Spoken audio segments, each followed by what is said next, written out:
Welcome to the Rim Break Rodeo. We hope this video helps.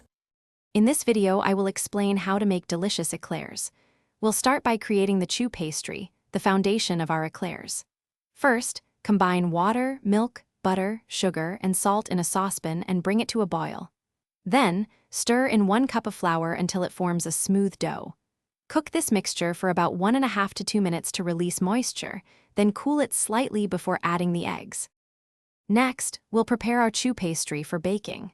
Gradually add 4 large eggs to the cooled dough, ensuring each is fully incorporated before adding the next. Once smooth, transfer the dough to a piping bag with a 1/2 inch round tip.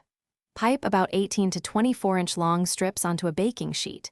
Bake at 425 degrees Fahrenheit for 10 minutes, then reduce to 325 degrees Fahrenheit for 30 minutes until golden brown. Now let's create the luscious pastry cream filling. Heat 2 cups of milk with a vanilla bean until it just boils, then remove the bean.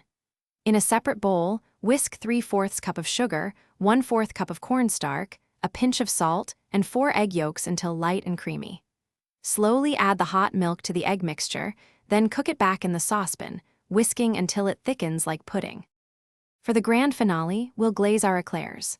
First, fill your cooled eclair shells generously with the chilled pastry cream. Next, prepare the chocolate glaze by placing 4 ounces of chocolate chips in a bowl. Heat 1/2 cup of heavy cream until it simmers, then pour it over the chocolate. Let it rest for 2 minutes, then whisk until smooth. Finally, dip the top of each filled eclair into this decadent chocolate glaze. Thanks for watching. Consider subscribing if we helped you.